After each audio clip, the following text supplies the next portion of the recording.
Triple Shot Mindset.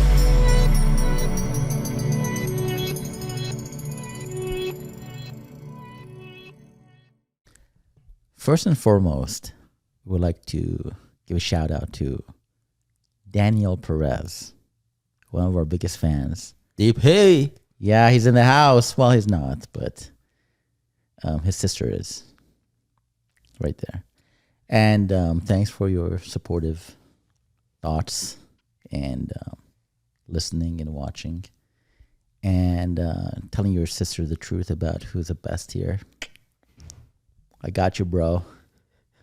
And so thank you for that. One of the things I wanted to talk about today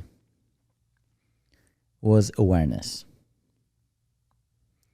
And I didn't know what that word meant. I thought it meant that I'm self-conscious for the longest time. So when my ex-wife used to say, you need to have some awareness around how you act or the things you say, I'm like, oh, I gotta be self-conscious about those things. And I realized that that wasn't the case after the marriage ended, which was a little bit too late for understanding that. Hence, I'm writing a book. But it has two implications for me. One is you can be a better partner or friend or son or brother or whatever by being aware of what you say and how you act in certain circumstances that aren't going to give the other person stress or sadness or anger or whatever. So, for example, if I tend to cuss in front of my brother and he says that doesn't make me feel good, I got to have awareness the next time I'm in the room, constantly think to myself, do not say the F word, don't say the D word, the C word, the P word, the W word, right? So is awareness then mindfulness? Being mindful of others when you speak? You got to be mindful, but before that, I think you got to be aware, right? Awareness and then mindfulness. I think that's how it progresses. So they're not the same? I don't think so. What do you think, Amanda? When I think of mindfulness, I think of presence. Like you're being with yourself, you're watching yourself. Essentially, you're seeing yourself as if you're standing outside, but at the same time, you're perceiving like, okay, what does it feel like to be doing what I'm doing, saying what I'm saying? That's mindfulness in my mind. Awareness, I think, is more like, for me, a bookmark in my brain on a certain topic. So or a certain action or behavior. So when I start getting close to that, like if it's cursing, if I have the urge to say something incredibly grotesque. Exactly. I go, oh, and the bookmark comes up like, oh, red flag. You're supposed to have awareness about this. And then I'm like, oh. So I'd say mindfulness is for me like a 100% of the time thing. Mm-hmm. You attempt anyway too. And then awareness is more like built around certain topics and items. And as they come up like, oh, the flag rises. But in my mind, they're different, but similar. So to your ex-wife's point, what was it that, because had anybody told me that, I wouldn't really understand what that means. What did she mean when she told you that? So, for example, during COVID, I used to walk in the room and say, oh my God, close the window quick. The virus is going to come through the blinds. Is that true? No. Well, there was a time we thought that anybody walking on the sidewalk, coughing, and we're like 10 feet away from the sidewalk, if they're breathing and the window's open, it's going to come in and kill us. Yeah, at one point, everyone used to run to the window to just close them off and like, oh my God, true.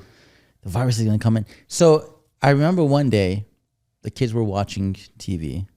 Not bad TV, though. Good TV. And Nona and I were downstairs, and I run downstairs. I'm like, hey, Nona. The window upstairs was opened, right? And she's like, have friggin' awareness. I'm like, oh, maybe I should have said frigging. Like, I didn't know what it meant. But it meant your kids are sitting here. They're already a little bit on pins and needles about the virus. Why do you run downstairs blurting out the first fearful thing that comes to your mind, right? have awareness that your family is downstairs, the kids are here, I'm here. Even if it bothers you a little bit, think to yourself, how is this going to affect the rest of the people here? Is it going to give them a hopeful outlook or a gloomy outlook? So I didn't know that. So like 3 weeks later, I'm like, oh my God, we went to Costco and we forgot to wash the eggs with like bleach before we put them in the refrigerator. Did you guys wash the eggs with bleach? Never. No. Okay, we did. Really? Well, the bleach wipes, every individual one, like, oh my God. Every individual one you would wipe. Absolutely. So what she was saying then was, because it wasn't specific enough, it sounds like, what she was meaning was have awareness of others.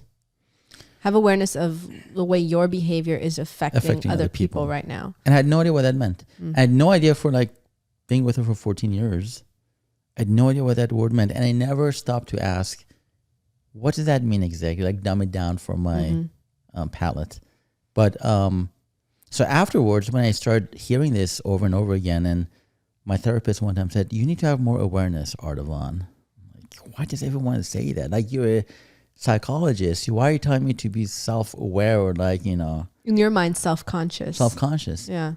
And I asked her, I'm like, why do you keep saying that? She's like, well, you got to have awareness. And I'm like, I don't know what that means. She's like, I think that's one of the problems because you don't know what she's asking of you to be. And again, my book is coming out. That's why we talk about this, because a lot of things men don't understand, or like our minds are so simple, like yes, no, black, yellow, you know, tacos or whatever, that we don't understand all these little 50 shades of gray between, you know, what she's asking of me. If she said, Ardavan, the kids are sitting here, don't blurt out scary things, they're going to get scared. I'm like, oh, that's what awareness means. But I didn't know that. You know, fancy words like that, if I heard it too, I wouldn't really associate that. But somebody has to tell me literally, hey, zip it, kids are sitting here, they're going to get scared. Right. I'll get it. But then I was thinking, at what point does me having awareness for other people's sake trumps on my own freedom to think and act a certain way? At what point am I inauthentic to myself? So let's say I walk into the room with my next girlfriend and I say, oh my God, like, you know, the guy across the street is watching us, right? Close the curtains. If I'm genuinely scared of that concept and I want her to be aware that the windows are open and she's naked and someone's watching her, at what point do I cross that line into, and if she says, have awareness, dude, like I'm living here alone by myself, like next time I'm going to be scared. At which point do I say, well, this is my thought that you shouldn't be prancing around naked downstairs and you have to be aware of what's around you. Like at what point do I squash my thoughts and feelings for someone else's sake? At what point am I authentic to myself because it's a really concerning thing that I need to get out and have people know? My 2 cents is be you. Because if you have to live with that notion that, oh my God, am I operating within these boundaries that I'm told to, then, you know, that's no way to live. Be mindful to yourself. Say, and this is just logic. I think this is plain logic. If the kids are around, don't say something for them to get scared. You kind of keep it to yourself. But other than that, I don't think you should be always concerned the implications of your words on somebody else beyond what you already know as a good person, as a respectful person, what to say and what not to say. AD. I had an amazing meditation teacher, David G., if you're watching this. DG in the house. Yo. And I remember in one of our sessions, we were all in the room and it was like 30 people. And he said, he was explaining that like the self-help community is the worst because it's all about my truth. My truth, my truth, my truth. Like they have this approach that I have to be authentic, but it can be taken like a shade too far where it's weaponized authenticity or weaponized truth, meaning like they will sledgehammer you because this is the way I'm feeling. And in the sake of truth, I have to express it. And then you leave like feeling crushed and smushed and like you're nothing. So he went back to one of the yogic principles called ahimsa, which is nonviolence or do no harm. And he said, you can totally be yourself in any situation. Just put a layer of kindness over it. There's nothing you can't say. There's no feeling you can't express kindly. You can say anything. Someone can walk in the room and look like they're wearing the worst outfit you've ever seen, and they're literally the grotesque vision of ugliness, like you can't even handle it. And you can pull them aside and say, you know, as your friend, I just wanted to kindly let you know I've seen you look better. I'd love to help redesign your wardrobe, but I feel like it would really enhance your life if we could change what you're wearing right now. Instead of going, oh my God, you hideous beast. Like, do you have no fashion sense? Yeah. You offended me the moment you walked in this room. Both are your truth, but one is just with kindness. And I think would be my approach, which is, as Kevin said, never stop being yourself, never be a people pleaser walking on eggshells, but layer what you have to say in every situation with kindness. You were brought up to respect people, not to say everything that comes to your mind. And so as long as you have those qualities ingrained in you, being truthful, you are being truthful, but in those parameters. If I were to run in and say, close all the windows, yes, maybe I'm scaring the kids. And in hindsight, I shouldn't have done it that way. But if it comes out, I don't think, it is what it is, man. It came out. Yeah, but you plant. So the thing is, you will plant something in the other people, right? If you're not aware enough. My dad, for example, great example of not having awareness, is that he will put his own fears and trust issues and everything out there ahead of yours.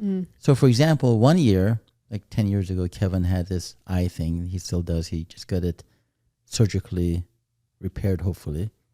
But 10 years ago, when it first happened, he called my dad and we were just talking about something else. Like, how was your day? How was work? Da-da-da. And Dad says, how are you guys doing? Kevin says, well, I kind of have this little spot in my eye.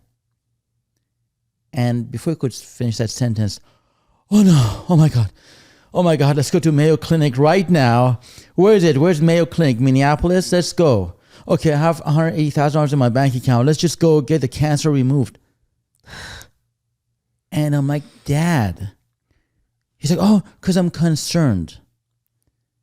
I think awareness for him would have been, oh, don't worry about it, right?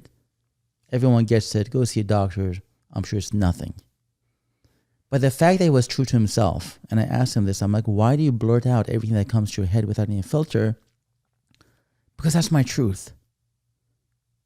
So Kevin, for the past 10 years, even though we love our dad and we know he meant no harm, he planted something into his subconscious because he wasn't self-aware.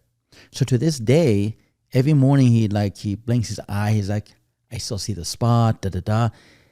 That thing has become a monster in his head. So if you're not self-aware or have awareness around the people you love and just try to express your truth, it can backfire too. So it's not him. He is not walking on eggshells, believe me, if he can keep his mouth shut. Like, to him it matters because he's interested, he's intrigued, he's scared, he wants to put his fears to rest more than it is for him. I know he loves him. I'm not saying he's just doing it for himself, but if he had awareness for a second, like think about how it's going to affect him, then I would take a deep breath, say, son, it's nothing. Even though if it's against every fiber of your being to say that, because you're more scared than anything, you have to have awareness. So why do we have this word called awareness when it's called being mindful of how your words impact somebody else? I don't know. I'm sure someone's going to do the research in because what you're dictionary. saying, it's a fancy word or a fancy interpretation of it, whereas it actually mindful means mindful. Mindful, I think it comes from wanting to say the right things. I think awareness comes from like you being aware of the situation and steering the conversation in a way that like isn't going to further damage something. So for me, if my kid comes and says, Daddy, I have a big lump on my forehead, I'm going to say, okay, I'm going to have awareness as to how this can play out, where this could go. And if it's not going to go anywhere nice, I'm going to say, don't worry about it. I 100% agree. But then there are times that, like my daughter fell, and I saw a huge thing on her forehead, and she looked like she was just going to pass out. I was like, oh my God, quick, we got to go to the doctor now. Yeah, you don't do that. In hindsight, I wouldn't do that. But as a parent, when I see something atrocious has happened that, oh my God, this is it. Mm-hmm. Dude, I have no time to be aware. You have to. That's why it's very important to be aware. As a parent, you have to work on yourself. Unless you train yourself, unless you put yourself through hardship. You train yourself today. Say, if anything happens, just like, let's say you're a cop, you're a soldier, you're a first responder. They can say, oh my God, the place is burning down. What the fuck? You can't do that. You have awareness. Like, I am the person responsible for the safety of these people in this town. So awareness takes training. Yeah, but you gotta start. You gotta start. Meditation is awareness training. Yeah, that's what you do. It's the gym for your mind. Yeah, so you gotta start doing that. And sometimes the first thing that comes to your mind, you shouldn't do it or say it, because if my kid falls, I used to say, "Oh my God, Ryan!" Right? And when it happened with Nona, she said, "Get up, let's go check it out," like very calmly, because the way you react, they're going to like 10 times it in their head. So you have, as much as you love your kid, and that is a gruesome sight to see, you have to have awareness of how this could play out for your kid. And you as an image of a man of the house. So, yep, don't worry about it. Do you think the fact that I always anticipate the worst, Google, oh my God, I got a lump, is it cancer? That kind of a personality, that lends itself to not being aware, because you're always thinking worst case scenario, right? And you react. Right. You don't even have time to think. You're just reacting. You're in reaction mode. Okay. And I think people who are good at being aware, they are not reactionaries. They are thinkers. They put things in perspective. How do I approach this? And I think like Amanda said, it takes training to get to that spot. It also takes, in my opinion, I'm not the psychologist here. The USC person is, right? We'll get to her. In my opinion, the more hardship you put yourself through, the more you're going to become aware of everything, and the stronger you're going to be. You haven't gone through much hardship. You protected yourself, and like everything that happens is going to happen to me, not for me. Oh my God, this is going to happen to me. And then eventually that's how your mind thinks. That's how your mind reacts. Who's that guy? David Goggins? You need to go through some hardship. I'm asking, is that David Goggins? You need to put yourself through hardship. He's a guy that says you put yourself through lots of hardship so that when mom dies or sister falls and breaks her head, you don't have a pass out moment, rather let me help the situation. And you have to be the rock in that situation. And by being, so I knew this guy, I told him, you need to go see a psychologist just to see what's going on. And he said, no, I don't need someone outsider to tell me how to act, how to be. Because as long as I'm and my mom and my wife, for example, like what I'm doing and agree with what I'm doing, I don't need help. I think you need to seek outside people's opinions, especially trained people. You need to put yourself through hardships. You need to put yourself in people's shoes when you're like all of a sudden like, oh my God, what happened? Like, how would you feel if you fell down and your wife runs down and says, oh my God, this is gruesome? How's it going to make you feel? You got to put yourself in that position. You got to do meditation. You got to go see a therapist to see where this protectiveness and like all these negativities is coming from, and address it. Because the longer you let it go, the deeper the roots are going to get for that. DP. I'm sorry. AD. Close enough. You got one letter in there. I think it's so true. So many people say, I mean, my homie, Wim Hof, who I've never met, but I'm a big fan of. Wim, if you're listening, hello. He's on an Arctic Circle right now. Yeah, he's probably in an ice bath right now. So our nervous system is like a muscle in concept, not actually in the way the tissue is made up. It has a whole other process. But the nervous system is what runs our reactions, and it sends out all the chemicals and hormones and processes in the body it regulates. So most of our nervous systems by the time we're like 12 have been totally fried with stress, with trauma, and it can be really subjective. Like for some people, it's going through a war. For other people, it's getting slapped around by their parent, or in other cases, actually abused physically and sexually. So we can't say, it's all subjective. Most people's nervous systems are fried. And like Kevin said, that actually makes most people very reactive. Like they don't have the control. They may want to have the awareness, but their mind automatically goes to the worst case scenario. So the concept of meditation and putting yourself through discomfort, like you said, and like Wim Hof says with cold showers, or David Goggins says with running until your feet are broken, right? He ran until he broke like 4 of his toes and then just kept running. Those things actually build the strength of your nervous system back up, and it restores your nervous system so that in moments of crisis, you're prepared for life. Just like you go to the gym and one day if someone like comes up to you threatening you, you basically punch them in the face and knock them out cold because you've been preparing for it. Or martial arts. You've been preparing for it all this time.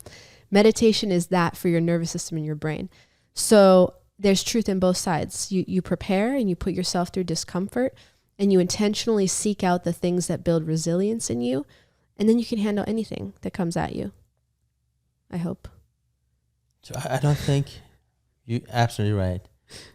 But when it comes down to it, yes, by the time we're all trained, fully trained to be that person, there will be moments that it will come out. Our weakness, our reactions will come out. It's good to be mindful of those, aware of those, obviously. But maybe there are instances where, for the sake of you, just the person you are and the way you may react, it will come out regardless. And to be like punishing yourself because why did I act this way? Oh my God, I should have done better. Yeah, you should have done better, but hey man, give yourself a break. No, You're only no. human.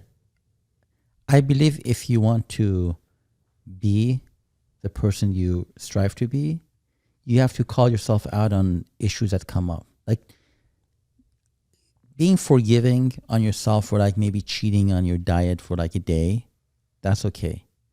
But I think if you're trying to build your neurons to a point that like you are strong and you're resilient and all that, you have to actually, every time you do one of those things slips out, you have to go back and say, why did I do that? Like what made me, jump out in a panic? You can't say, oh, that's okay, next time. When you mentioned eggshells, what was that then? I mean, for example, in a relationship, at some point, forget the trauma, like somebody falls down.